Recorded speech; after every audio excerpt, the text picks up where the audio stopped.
Ang Ninuno. Ang kwentong ito ay hango sa totoong buhay. Mula ito sa isa nating kabayan na itago na lang natin sa pangalang Baki. Taong 1973. Abuyog, Leyte. Hindi mahanapan ng kasagutan ni Baki kung bakit halos lahat ng tao sa lugar ay tila takot sa kanya. Nang mga sandaling iyon, 11 taong gulang pa lamang si Baki. Kaya naman bukas na ang kaalaman sa mga katanungan. Nararamdaman na ng bata kung ano ang mga nakikita sa paligid at mga nangyayari. Hinahanapan nito ng kasagutan. 3 silang magkakapatid. Si Alberto ang panganay, 22 years old. Si Kadju naman ay kalawa na 16 at si Baki ang bunso. Alam ng bata noon na nagiging sentro siya ng usapan sa lugar. Lalo na kapag napapagala si Baki. Makikita niya ang mga tao na nagbubulungan habang nakatitig sa kanya. Habang yung mga kasing edad na bata naman niya, bigla na lang itong magpupulasan kung saan naglalaro at tila iniiwasan si Baki. Samantalang kapag ang mga kapatid niya na sila Alberto at Kadjo, hindi naman ganon ang pagtrato ng mga kapitbahay. Nagtanong pa nga si Baki sa mga kapatid patungkol dito. Sinabi niya ang napapansin at natanong kung ano ba ang problema. Hanggang sa nakita ni Baki na tila nagtutulakan ang dalawang magkapatid kung sino ang magsasalita. May agam-agam sa mukha ng mga ito at sinabing magtanong na lamang sa ama. Ang problema, madalas wala naman si Tatay Jun sa tahanan. Karpintero ito at maraming ginagampan ng proyekto sa iba't ibang lugar. Habang si Nanay Lucinda naman, tila dinapuan ng sakit sa pag-iisip at hindi na matinong kausap. Lalo na kapag sumasapit ang dapit hapon, doon palaging dinadapuan ng sakit. Kung ano-ano na lamang ang sinasabi, sumisigaw. Bigla na lang matataranta at magtatago sa loob ng kwarto. Kuya Alberto, wala ba talaga kayong alam? Kasi halata naman na may tinatago kayo sa akin eh. Ano po bang meron? Pakiramdam ko, iba ako kumpara sa inyo eh.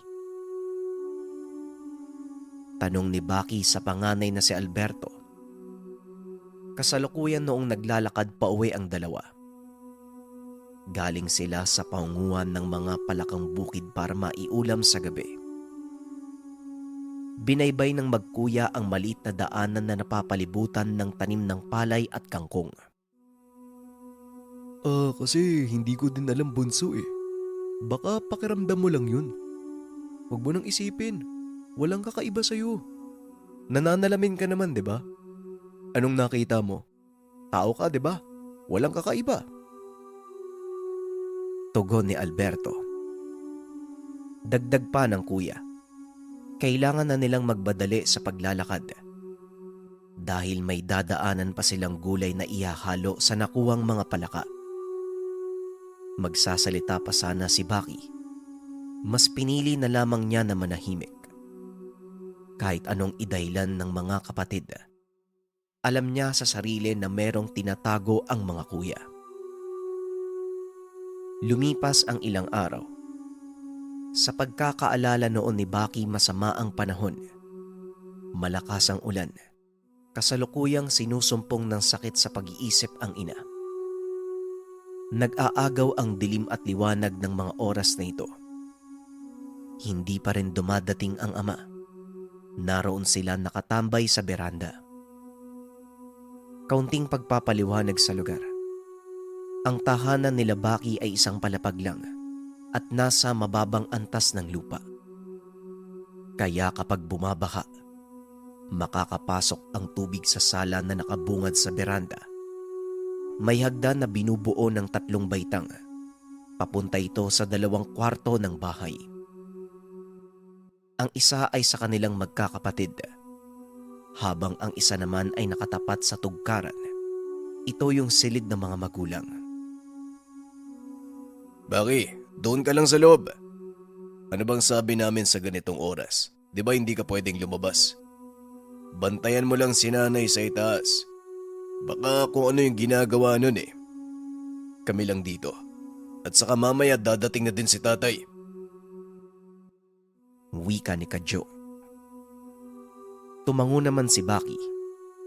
Nakita niya ang ina na nasa gilid ng bintana, nakatungtong sa katre at dilat na dilat ang mga mata. Tila may nakikita ito na sobrang nakakatakot. Mabilis na nilapitan ni Baki ang ina at dahan-dahang hinaplos ang likod. Nay? Nay Kusing, ulan lang po yan. Huwag po kayong matakot. Nandito naman kami. Mamaya dadating na po si tatay. Wika ni Baki. Hindi nagsasalita ang ina. Salip ilang segundo habang hinahawakan ng bata ang likuran nito. Bigla siyang nagpumiglas at tumayo habang nanlilisik ang mga mata. Hindi. Hindi ko malilimutan ang lahat.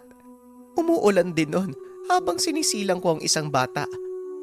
Pagkalabas niya sa sinapupunan ko, may halimaw na dumungaw sa bintana at dumukot sa kanya. Takot na takot ako eh. Iyak ako ng iyak. Naririnig ko ang anak ko na umaatungal, tapos bigla na lang nawala. Wika ni Nanay Lucinda.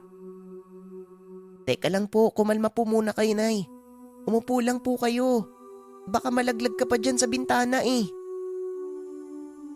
Tugon ni Baki sabay hila sa ina. Ngunit kumawala ito. Nagpatuloy sa pagbanggit ng mga salita na hindi niya maunawaan. Ang sabi ni Nanay Lucinda, 2 linggo nilang hinanap ang sanggol at kung saan-saan na napunta. Hanggang sa natagpuan ang bata sa loob ng gubat. Pero may kakaiba doon sa bata. Alam nila nakakasilang lang nito ngunit tila meron ng sariling pag-iisip. Hindi man nakakapagsalita ngunit malikot ang mga mata. Sensitibo na tila sinasapian. Muli namang pinunan ng bata ang ina at pinakalma. Doon lamang ito sumunod sa kanya. Humiga sa kama si Nanay Lucinda habang nakatalukbong ng kumot. Hindi na bago kay Baki ang ganitong sandali sa tuwing sinusumpong ang ina. Ngunit sa pagkakataong iyon, tila mas naging detalyado ang mga katagang binabanggit ni Nanay Lucinda. May kakaibang paywatig na lalong nagpapagulo sa isip ng bata. Inantay ni Baki na makatulog ito bago iwanan. Hanggang sa maya-maya pa bigla na lang sumigaw sa labas ng tahanan si Kadyo at Alberto. Nagulat si Baki sa sigaw ng mga kapatid dahil may nakita itong sobrang nakakatakot. Kaya naman nagmamadaling pinunta ni Baki ang mga kapatid. Nakatuon ang atensyon ng mga ito sa isang direksyon na kung saan yung daanan papunta sa gubat. Nagtanong si Baki kung ano ang nangyari. Nagkatitigan ang magkapatid. Halata sa mga ito na nagdadalawang isip magsalita.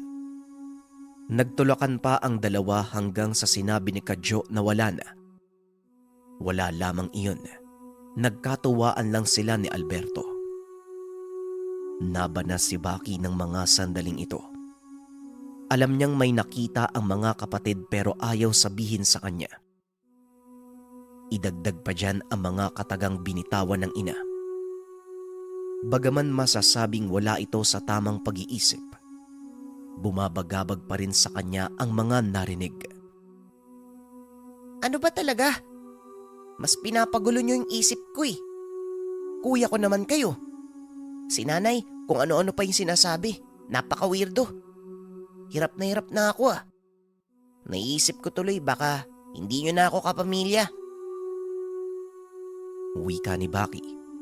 Hindi niya namalaya na tumutulo na ang luha sa mata. Hindi nakapagsalita kagad si Alberto at Kadyo. hanggang sa lumapit si Kadyo kay Baki. Sinabing mahirap ipaliwanag ang lahat. Sa murang isip ni Baki, siguradong hindi ito maniniwala. Hindi kuya, mali ka. Sa katunayan, madalas na akong tinatanong ni Baki sa mga gumugulo sa isip niya. Sa tingin ko, hindi siya maniniwala. Halata naman sa mga kilos natin na meron tayong tinatago eh. Wika ni Kadyo. Ay naku, ipangako mo ha, huwag mong sasabihin kay tatay. Isasama ko si Baki doon sa kinakatakutang lugar. Doon ko ipapaliwanag sa kanya ang lahat. Tugon ni Alberto. Hindi na kumibo pa si Kadyo. Tumango na lamang ito bilang pagsang-ayon, sabay talikod papasok ng tahanan. Nang mga sandaling iyon ay kakahupa lang ng ulan. Nakatulala si Baki at halata na sobrang lalim ang iniisip.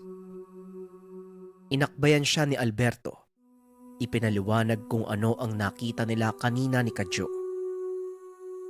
Ayon dito, madalas kapag kakasapit pa lamang ng gabi, basta umuulan ay nagpapakita ang isang nilalang na tinatawag na bawa. Sobrang bagsik ng itsura. Nakakakilabot. Ito ang dahilan kung bakit takot halos lahat ng kapitbahay kay Baki. Po, may nilalang? Bawa? Teka, ano naman pong kinalaman ko dyan, kuya? Ano po ba yung bawa? Tanong ni Baki. Bukas ko na ipapaalam. Basta ipangako mo sa akin, walang magbabago sa'yo ah.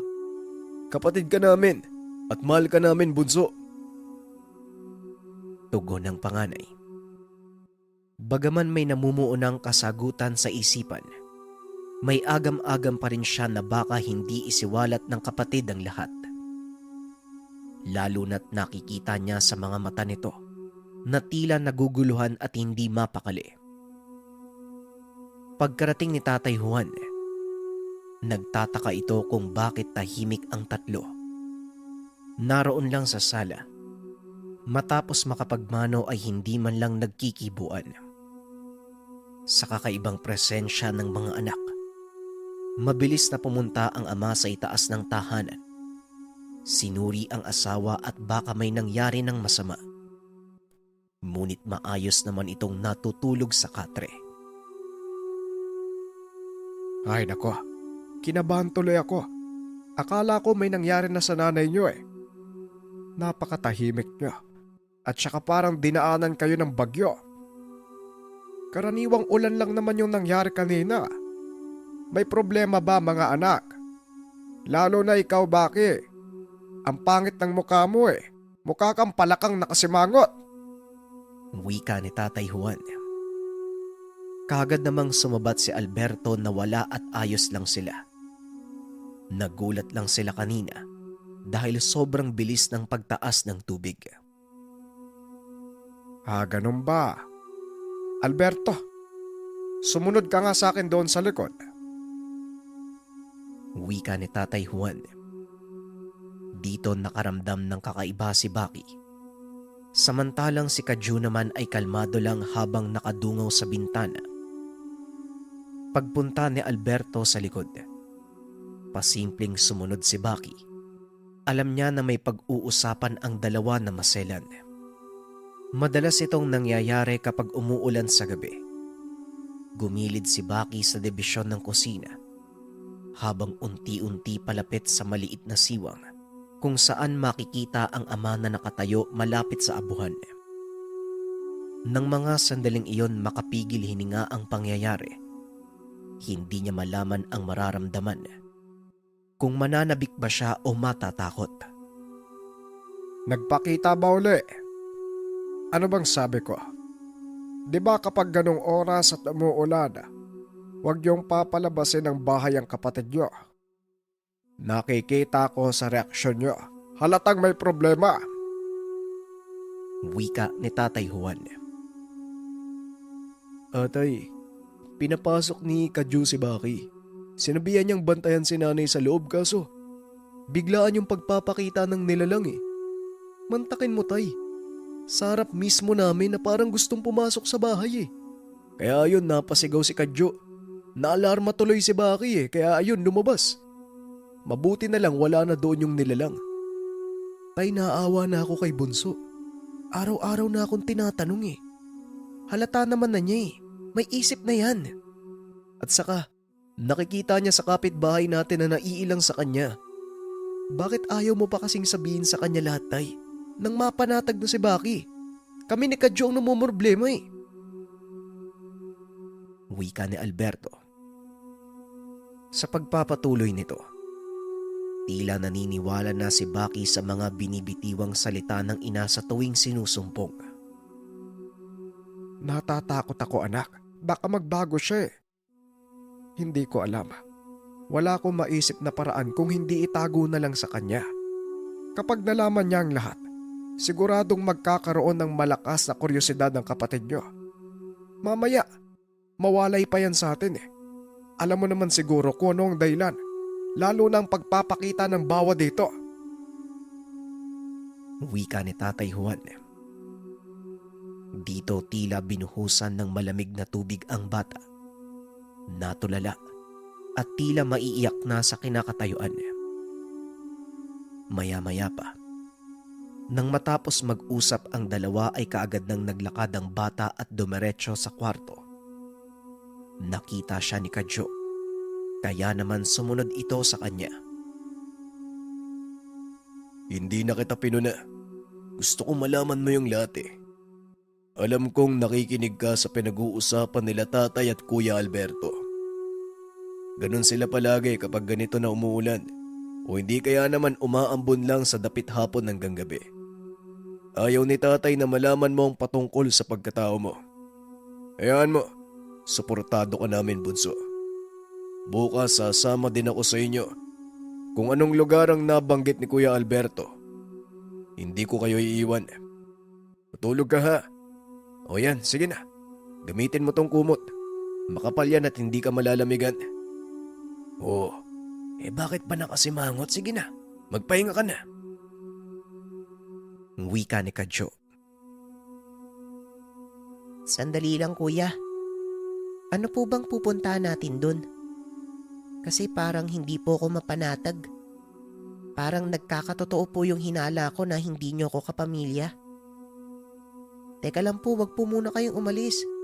Sagutin niyo po muna yung tanong ko. Uy, kuya! Wika ni Baki. Ngumiti lang si Kadyo. Tumalikod sabay labas ng kwarto. Ilang oras pa ang lumipas bago natulog si Alberto at Kadyo. Madalas, hindi namamalayan ni Baki na katabi na ang mga kapatid.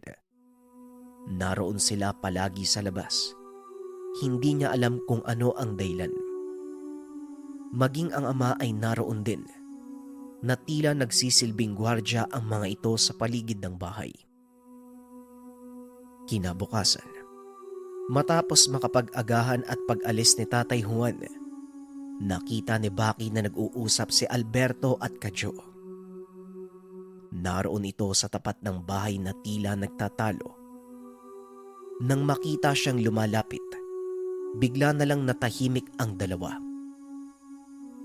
Sasama ako, kuya. Alam kong hindi mo sasabihin yung lahat eh. Natatakot ka rin sa kakalabasan. Kahit anong gawin mo, hindi mo ako mapipigilan. Baki, alis tayo mamaya. Ihanda mo ang sarili mo. Wika ni Kadyo. O siya, sige. Ikaw ang bahala. Sige na, Baki. Teka, naligo ka na ba? Maligo ka nga muna. Maganda ang panahon, no? Siguradong mainit ang paglalakbay natin. Hindi na nagsalita pa si Baki. Tumangulang ito bilang pagsang-ayon. Maya-maya pa nang matapos makapaghanda, umalis na ang tatlo. Walang kibuan. Napakatahimik ng panganay at habang papalayo, mas kinakabahan na si Baki. Hanggang sa hindi na nakatiis ang bata, kinalabit siya ni Kadyo at tinanong kung malayo pa ba ang lugar na pupuntahan. Tumango naman si Alberto at ayon sa kapatid, malayo pa at hindi magugustuhan ni Baki ang lugar kapag nakarating na sila doon. Isang oras na silang naglalakad. Tanaw na ng bata ang kabuuan ng abuyog. Nasa tuktok sila ng bundok. Masukal at naglalakihan ang mga puno. Walang maayos na daanan. Lahat makitid at ang masaklap. Napakaputik. Kapag nagkamali ka ng kaunti, siguradong doon ka na pupulutin sa baba sa oras na madulas. Habang naglalakad, nababatid na rin ni Baki na malapit na sila sa lugar. Naririnig niya ang pag-uusap ng dalawa kung ano ang gagawin kung sakaling magpakita ang nilalang. Mabilis na naglakad si Baki upang mapakinggan ng maigi ang pag-uusap ng mga kapatid. Tuwing dapit hapon lang naman nagpapakita, di ba? At saka ligtas na tayo sa ganitong oras basta huwag tayo magpapaabot ng gabi. Delikado sa daan. Wika ni Alberto. Nagpatuloy lang sa pag-uusap ang dalawa. Nagkukunwari naman si Baki upang maging malaya ang pag-uusap ng mga kapatid. Alam niya sa sarili na sa oras na sumabat siya, siguradong mananahimik ang dalawa. Hanggang sa tumungtong silang tatlo sa napakalaking bato na kung saan tanaw na ang baba na may napakayabong na ugat. Nagkatitigan sina Alberto at Kadyo at halos sabay pang tumango sa isa't isa. Baki, mag-iingat ka ha. Hindi hamak na mas mahirap ang dadaanan natin. Nakikita mo ba yung makapal na gubat na yan?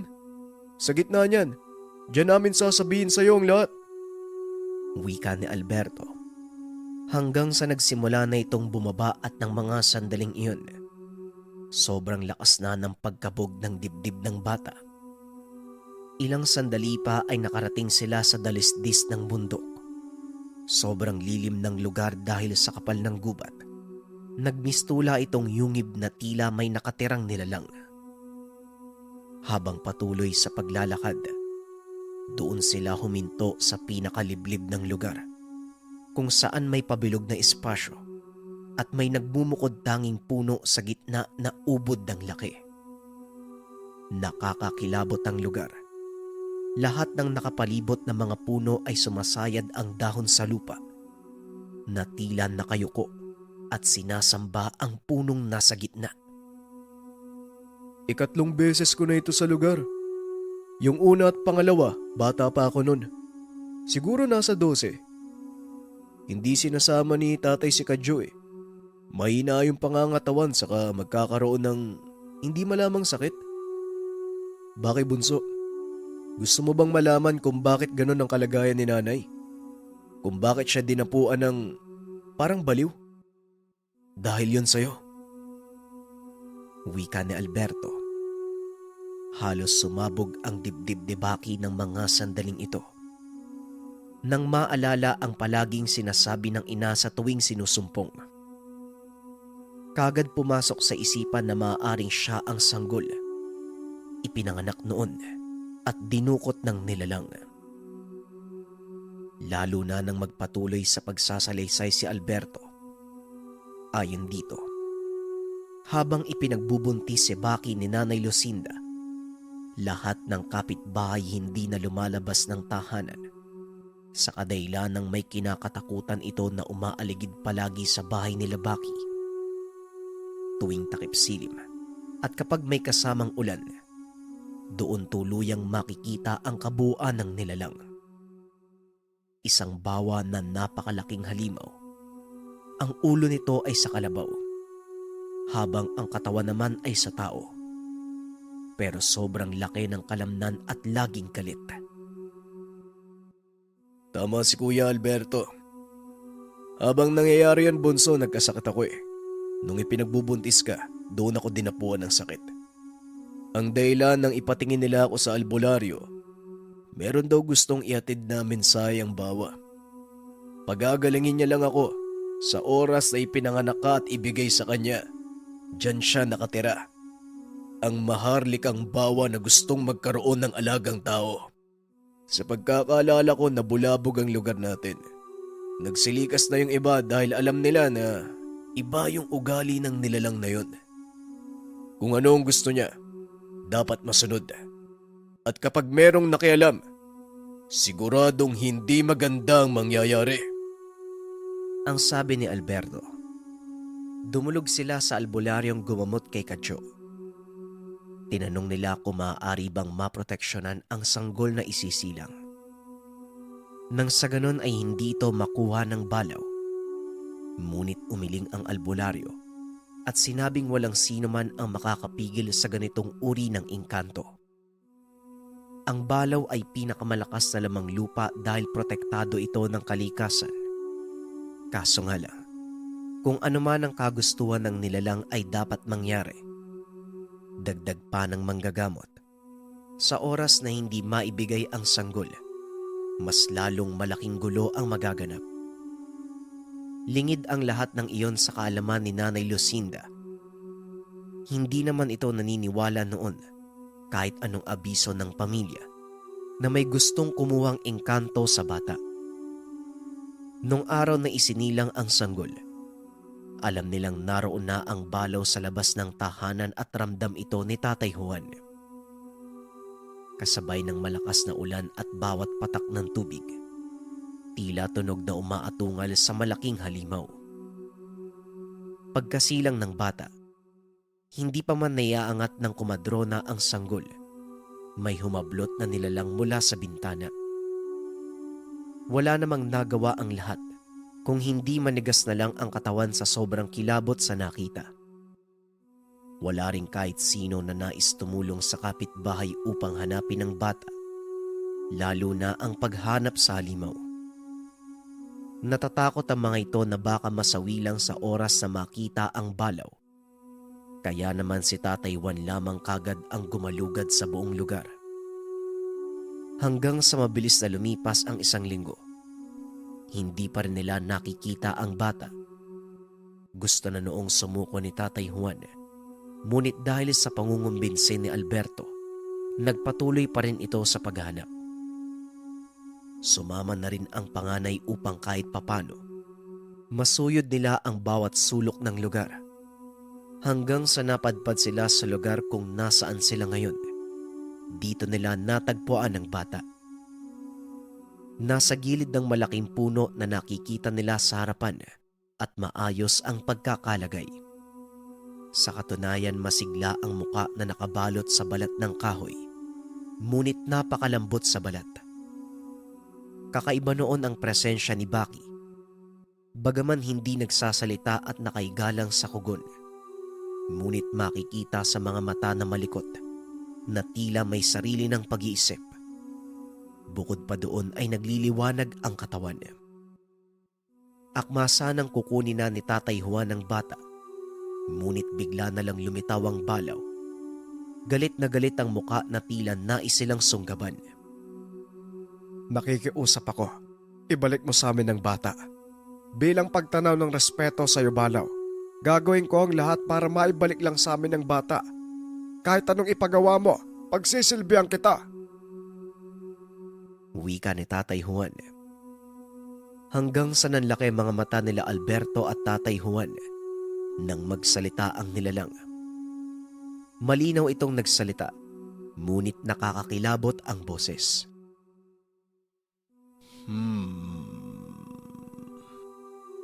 Nananalaytay sa dugo ng bata ang lakas ko. Hindi na siya nabibilang sa mundo niyo. Ano bang sinabi ko? Gagawin kong alaga ang bata. Nang sa ganun, kapag dumating ang panahon at paglaki niya, siya ang magsisilbing tagapagligtas niyo. Pero pagmamay-ari ko siya at ako ang magdidikta sa kanya ng lahat. Hindi niyo ba ako naintindihan? Gusto kong tumulong sa mga tao. Nakikita ko ang lahat ng mga kaguluhan, napakana ng masamang tao, maging ng mga nilalang na kampo ng dilim. Wika ng balaw. Dagdag pa ng nilalang. Hindi niya magagawang manghimasok sa mga tao dahil isa siyang engkanto. Dahil kay Baki, magiging tulay ang sanggol upang matahak niya ang mundo ng mga tao nang walang namamagitan. Si Baki ang batang hiniling niya sa kalikasan, diwata, at mga sugo na bigyang pahintulot upang maging kasangkapan na lipunin ang kasamaan. Ang bata ay sugo na nagtataglay ng lakas ng maharlikang balaw, ang pinakamalakas na engkantong bantay ng kalikasan. Hindi nawawala ang bata at sa halip, nasa kanya lang ito palagi pero iba na ang katauhan. Nagulat si Alberto noon. Tila biglang nagbago ang pag-unawa niya sa balaw dahil ayon kay Tatay Juan ay masama itong nilalang. Pero sa mga natuklasan niya, may dahilan pala ang pagkuha ng balaw sa bata. Ito ay hindi upang gawing alaga lang, kung hindi gamiting kasangkapan na kagayan ng mga alagad ng amang may likha. Ngunit mariing sinabi ni Tatay Juan na sila lang ang magpapalaki sa bata. Kung gano'n naman pala ang dahilan, sila na lang ang gagabay. Walang mamamagitan at mananatili ang sanggol bilang itinakda. Ngunit hindi pumayag ang balaw at sinabi nito, magiging peligroso ang kalagayan ng sanggol. Maraming magkakainteres lalo na ang mga masasamang loob. Bukod sa mga kapitbahay namin, tayo lang ang nakakaalam nito, hindi ba? Palalakihin ko munang anak ko bilang normal na tao, nang makaranas man lang siya ng pagiging normal na bata. Wika ni Tatay Juan. Hindi na tao ang sanggol. Nananalaytay na sa dugo niya ang dugo ko. Kung ano ko, magiging ganon ang bata. Iisa kami. Pero hindi bueno. Pagbibigyan kita. Magtatakda ako ng panahon kung kailan siya mananatiling bilang normal na tao. Ngunit sa pagsapit ng 12 taon, sasabog sa katawan niya ang lakas. Sa panahong iyon, ako na ang mag-aalaga sa kanya. Baki. Baki ang pangalan niya. Yan ang pangalan ng bata. Huling wika ng balaw, bago'y abot ang bata kay Tatay Juan. Labis naman ang tuwang nararamdaman ng ama maging si Alberto. Pero naroon pa rin ang agam-agam na wala silang magagawa. Sa oras na dumating ang panahong nabanggit ng maharlikang balaw. Sa kabila ng lahat, hindi na gumaling pa si Nanay Lucinda. Mas lumala ang depresyon, lalo na nang malaman ang sitwasyon ng sanggol. Nang mga sandaling iyon ay hindi nakakibo si Baki, samantalang nagkatitigan naman si Alberto at Kadyo. Maya-maya pa umiyak ang bata at nagpasalamat sa mga kapatid. Ngayon alam niya na ang dahilan kung bakit tila iba siya kumpara sa karaniwang tao. Bakit naman po sobra yung pag-iingat nyo sa akin? At saka parang tinatago nyo ako sa lahat. Tanong ni Baki. Dahil yun kay tatay eh. Kahit nanumpa siya sa balaw, taliwas dito si Tatay Juan. Lalo na't paparating na 12 taon mo, Baki. Sobrang napamahal ka sa amin eh. Napagtanto ni tatay na huwag ka nalang ibigay sa kanya. Kaya gagawin namin ang lahat. Noon nakakalapit pa ang balaw sa bahay para bumisita eh. Pero ngayon meron ng hangganan. Nakahanap ng paraan si tatay para kontrahin ng balaw at hindi makapasok sa bahay. Kaya kung mapapansin mo, sa tuwing dapit hapon, ganun na lang yung paghihigpit namin sa'yo. Dahil dito lumalabas ang nilalang. Pagpapaliwanag ni Alberto. Nagulat ang dalawa nang magsalita si Baki. iba ang boses na lumabas. Huwag niyong hadlangan, lalo na't kabutihan ng dahilan. Pansarili niyong kapakanan ang iniisip niyo. Hayaan niyo ang bata na maging ganap na sugo. Wika ng balaw na ikinagulat ni Alberto at Kadyo. Galing ito sa bata. Nakita nilang nakatitig si Baki sa puno at sobrang seryoso.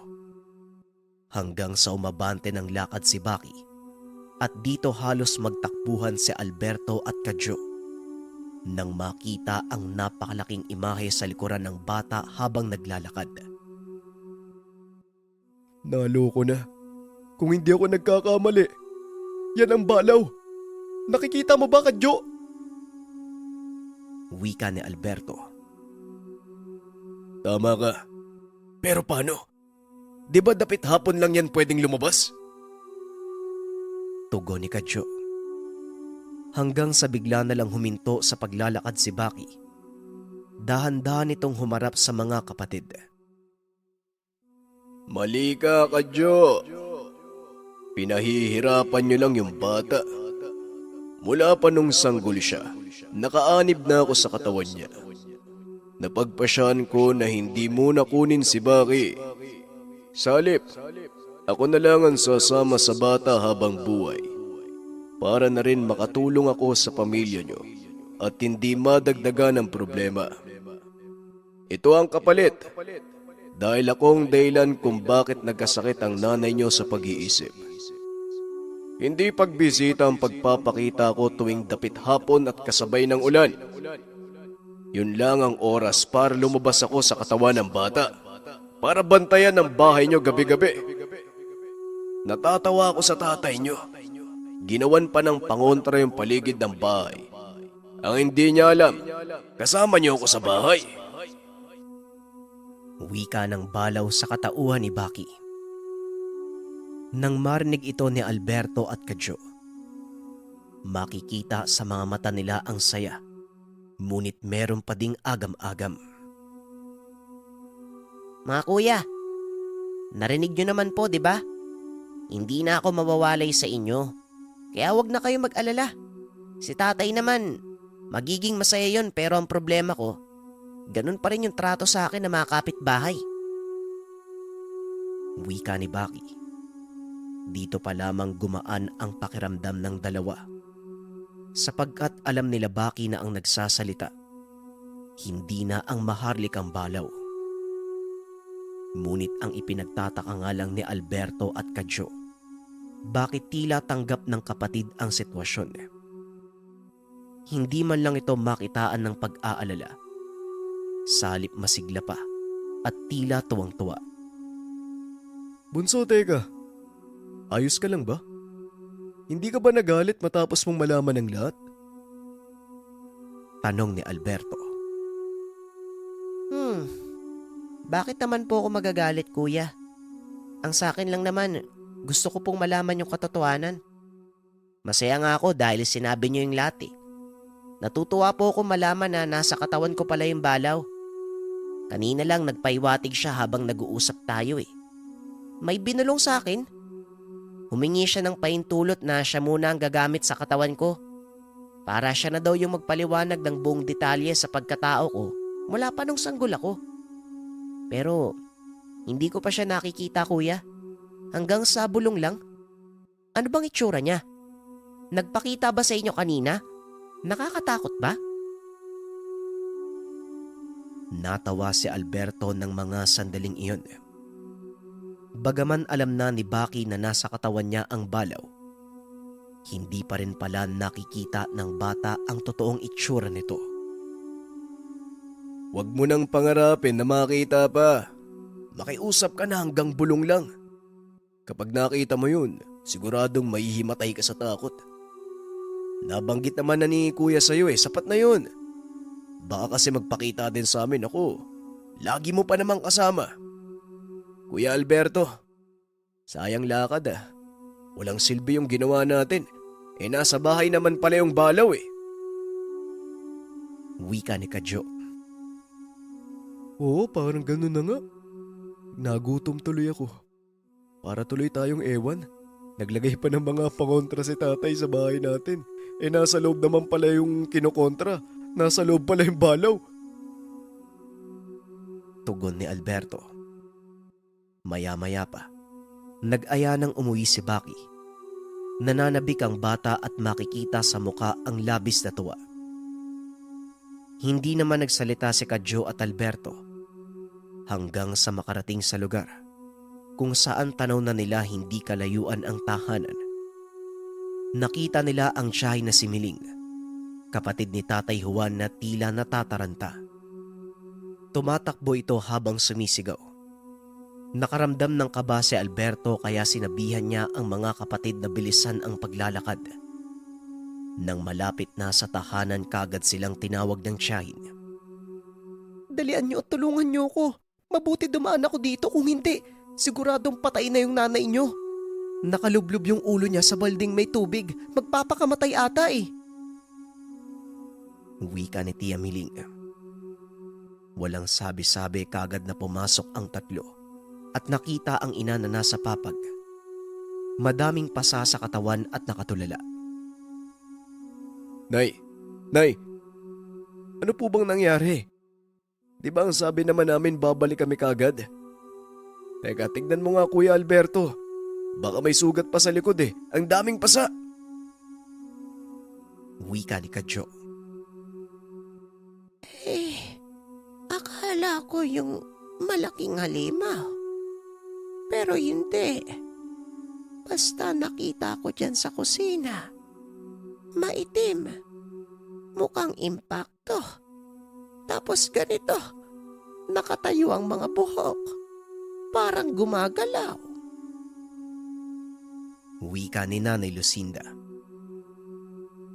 Ano po? Baka ano lang yan, Nay. Bunga lang po yan ng pag-iisip nyo. Hindi po ba kayo uminom ng gamot? Malamang hindi kasi kayo uminom ng gamot eh. Magpapakamatay po kayo eh. Tugon ni Alberto.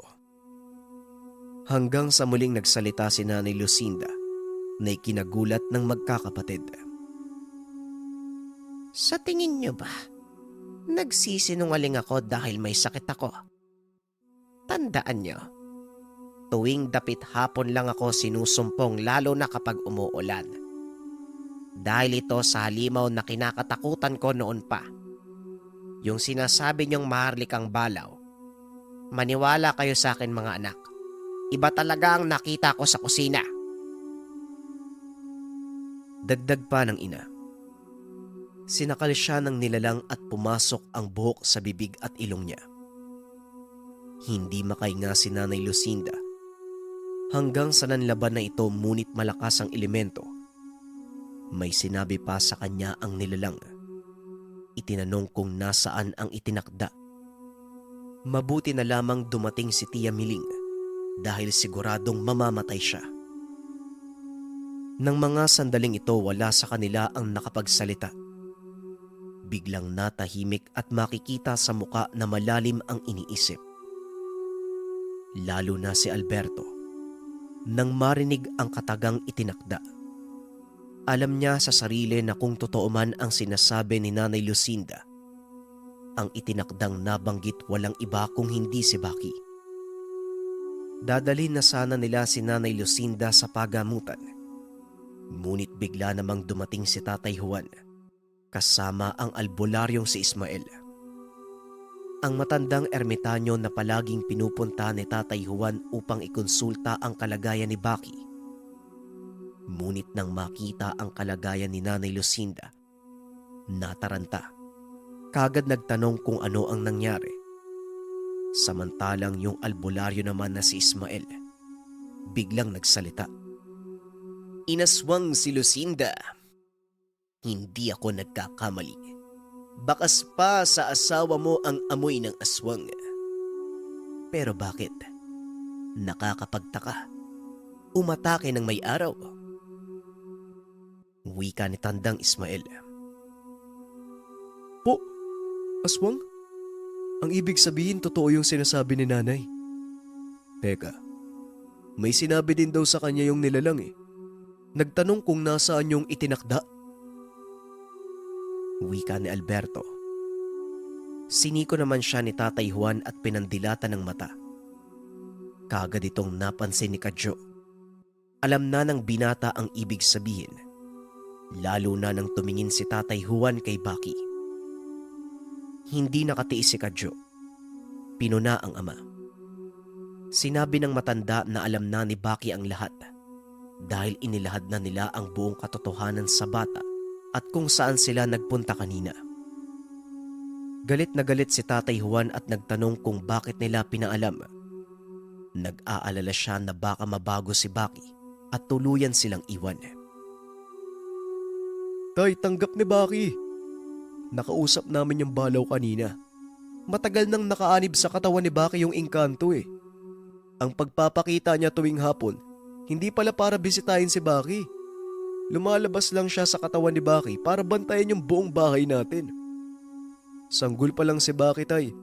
Nasa loob na ng katawan niya ang maharlikang balaw. Pinaubayan niya na sa atin si Baki para hindi na madagdagan yung problema. Hindi niya nakukunin si Bunso. Ang balaw mismo ang sasama sa kanya habang buhay. Di ba nga, nasabi sa'yo ng balaw noon, kapag tumungtong sa 12 taong gulang si Baki, magiging sugo ang kapatid namin. Ikaw kasi tay, hinahadlangan mo eh. Para naman sa kabutihan nyo ng lahat. Huwag na nating pigilan tay. Total, hindi naman mawawalay sa atin si Baki eh. Pagpapaliwanag ni Alberto. Sumabat naman ang albularyo at sinabing tama si Alberto. Kapag ang tao ay naging alagad ng engkanto, ang engkanto ang magdidikta. Pero kapag ang engkanto ay naging alaga naman ng tao, ang tao ang magdidikta sa engkanto.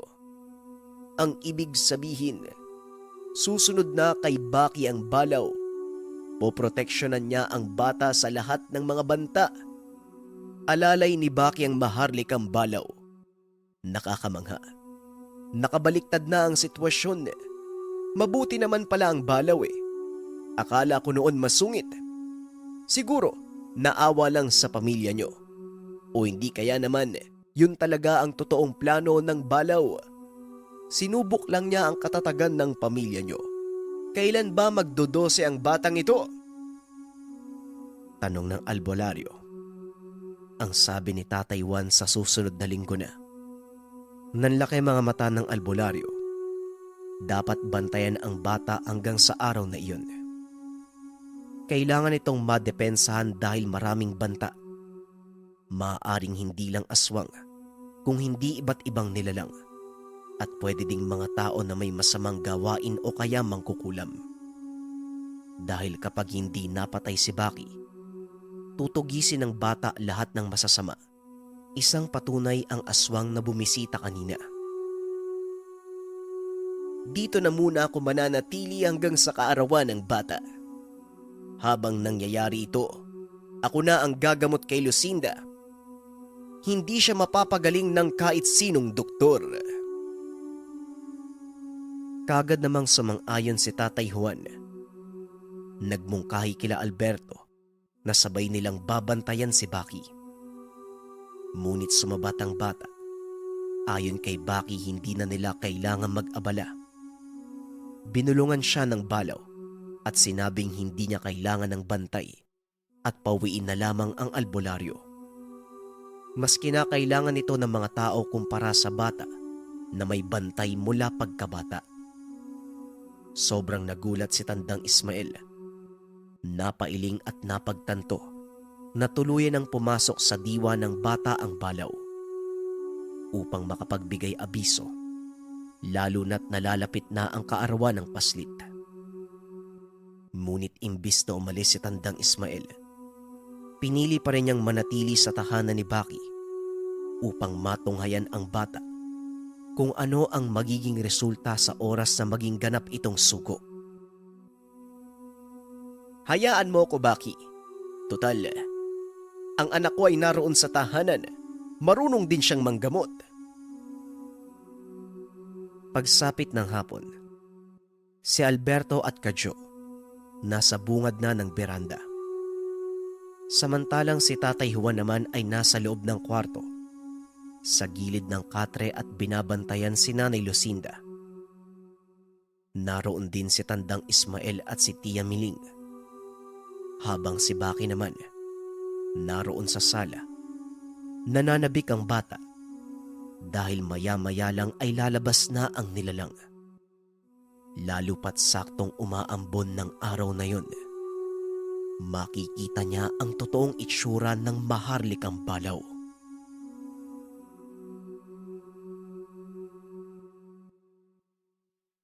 Ang ninuno. Ang ninuno.